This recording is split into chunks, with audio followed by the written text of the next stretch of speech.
আমাদের সর্বশেষ অধিকারটুকু নিয়ে ছিনিবিনি করার পায়তারা করছে, তখন আমরা আর চুপ থাকতে পারছি না। যে পোর্টটা বাংলাদেশের অর্থনীতির সাথে জড়িত, সেই পোর্টটাকে যদি মোরগন সংস্থায় অ্যাড করা হয়েছে, এতে বাগেরহাটের উন্নয়নকে বাধাগ্রস্ত হচ্ছে। সিসি অযৌক্তিকভাবে অন্যায়ভাবে এই সিদ্ধান্ত নেওয়ার পায়তারা করেছে।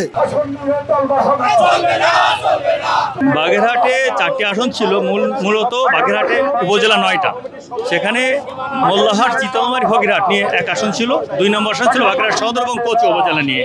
3 নম্বর আসন ছিল রামপাল এবং মংলা। আর 4 নম্বর আসন ছিল মোরেলগঞ্জ শরণখোলা।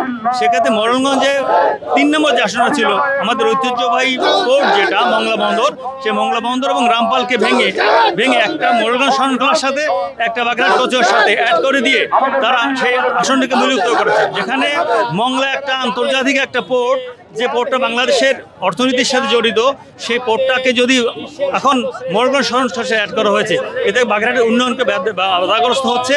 আমরা বিগত যে সরকার, ফ্যাসিস্ট সরকার আমলে দেখেছি আমাদের নদীর উপরে সব উন্নয়ন হয়েছে গোপালগঞ্জে, বাট গোপালগঞ্জে শেখ হাসিনা নিজে নির্বাচন করতো বাগেরহাট 1 আসন থেকে, তারপরেও 1 আসনে কোনো উন্নয়ন আমরা লক্ষ্য করিনি। সেক্ষেত্রে এখন যখন উন্নয়নের একটা সুযোগ এসেছে, সেই সময় ইসি হটকারী সিদ্ধান্তের কারণে আমাদের উন্নয়ন ব্যাহত হবে। এই ব্যাহত হতে দিব না বিধায় আমাদের দাবি নিয়ে আমরা ইসির সামনে দাঁড়িয়েছি। আমরা কখনোই বিশৃঙ্খলা পছন্দ করছি না। আমরা গতকালকে দেখেছি যে এই নির্বাচন কমিশনে এসে ব্রাহ্মণবাড়িয়ার একটা অংশের সাথে হাতাহাতি হয়েছে বা একটা বিশৃঙ্খল পরিবেশ সৃষ্টি হয়েছে। এটা আমরা সম্পূর্ণ নিন্দা প্রতিবাদ জানাচ্ছি।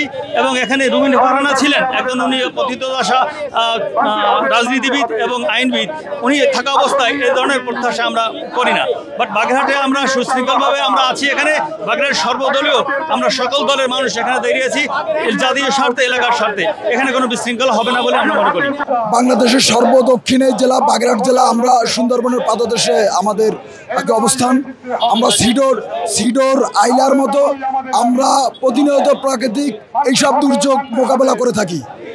বিগত ফ্যাসিস্ট সরকার খুনি হাসিনার রক্তচক্ষুকে উপেক্ষা করেও আমরা মোকাবেলা করে আমরা স্বপ্ন নিয়ে বেঁচে আছি।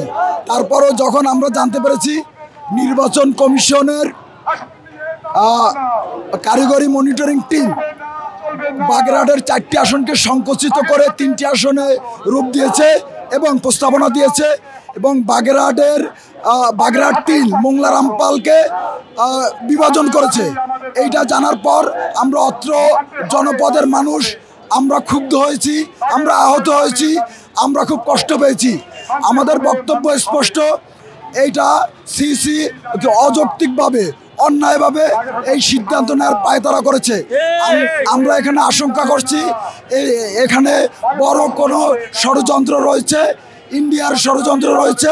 যেহেতু আমাদের মংলা বন্দর একটি সম্ভাবনাময় বন্দর, এখানে ইন্ডিয়ার অনেক ষড়যন্ত্র প্রতিনিয়ত আমরা মোকাবেলা করে থাকি।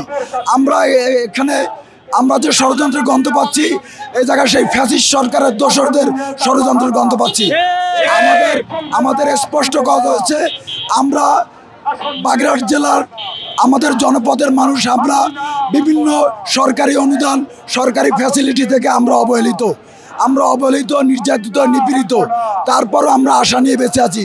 যখন আমাদের সর্বশেষ অধিকারটুকু নিয়ে ছিনিবিনি করার পায়তারা করছে, তখন আমরা আর চুপ থাকতে পারছি না।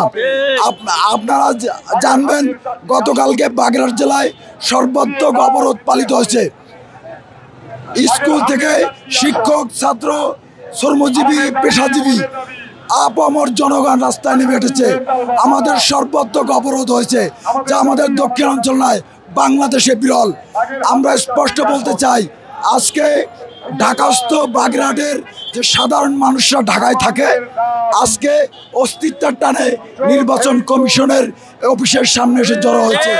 এইসব বিশৃঙ্খলা আমরা মনে করি যে আওয়ামী দোসরদের একটাই এজেন্ডা, যে দেশে বিশৃঙ্খলা করতে হবে।